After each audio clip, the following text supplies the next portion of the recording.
Magandang umaga mga kabay. So meron po akong approved repair dito mga kabay. Ayan po. 39185 dito 5032. Bali ang papalitan natin mga kabay, ito switch, tsaka lever, tsaka brass holder. Ayan. Yan po yung estimate yan mga kabay. So tara mga kabay, samahan nyo po ako. So yan mga kabay, nabuksan ko na po. So unahin natin yung switch mga kabay, papalitan. Uunahin natin ang switch. Uy, di man sukat.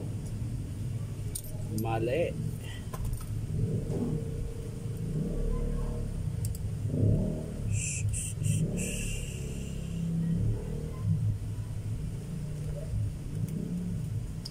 So yan po yun mga kabay, yung switch. Bali po yung pagkalat nito mga kabay, gagamit lang po kayo ng pantusok. Ayan, tulad po nito. Ayan. Tutusukin nyo lang po yung sa switch. Ayan, para makalas nyo po ito.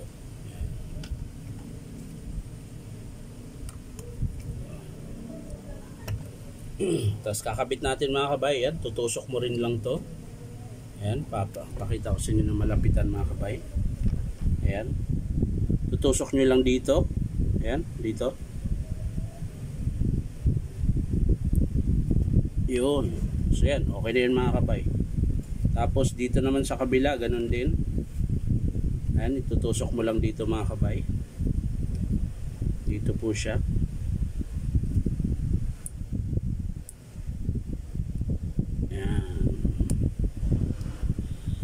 Ayan.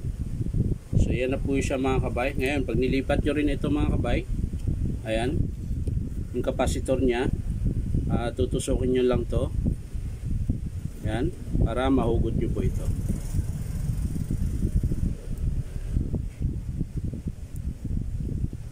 Tigas ito isa. Hindi na siya. Ayaw nyo na sumabit yan. Tapos tutusok mo rin lang dito yan mga kabayan. Magkatabi yan lagi. Yan, dito naman sa kabila yung isang wire.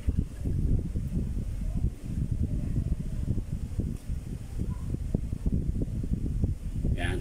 So yan na po yun mga kabay. Tapos yung sa supply nyo, yung dalawang nakaalin. Ayan. Ito po yung dalawang nakaalin. Yan po yung sa supply. So kakabit na natin mga kabay. Madali lang din naman ito mga kabay, dahil ihigpitan nyo lang naman ng alin key. Ayan, nalaglag pa. So ito po yung alin key na maliit. Yung iba naman mga kabay, naka ano lang siya, Phillips screw. Ito yung sa DeWalt na rotary hammer, naka alin po siya.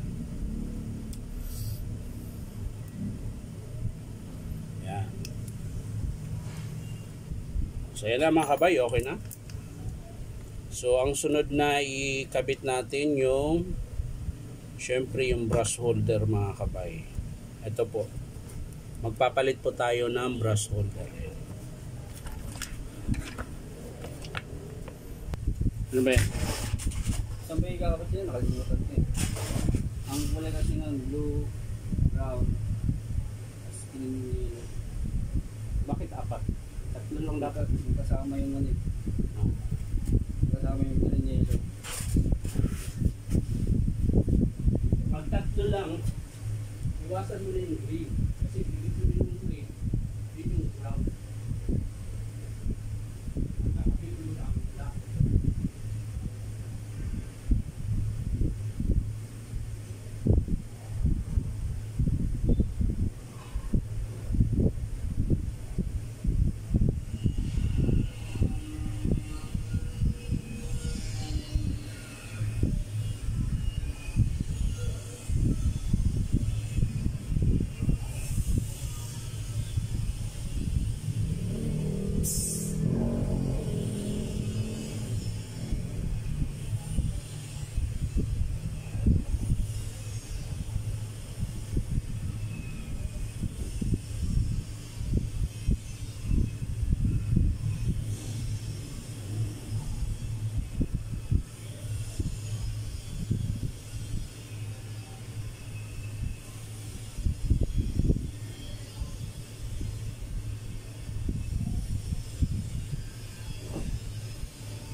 Patay.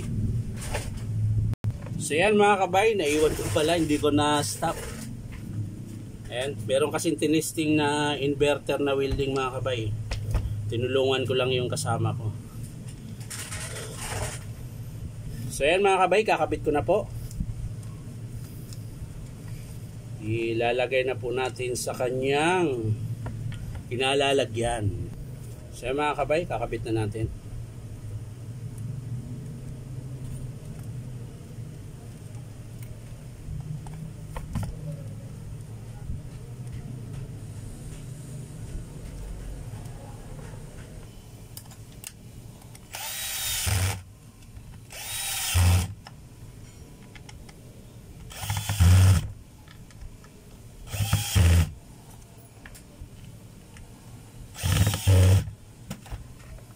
So yan mga kabay, natapos ko na pong ikabit.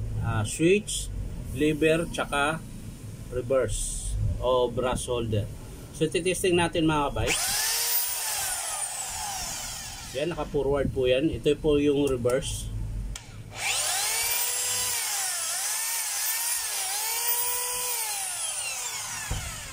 So okay na mga kabay, maraming salamat sa panunood at pa-like and share na rin po. At syempre, subscribe po ito aking YouTube account na Inom Tabay. So maraming salamat mga kabay. Bye-bye.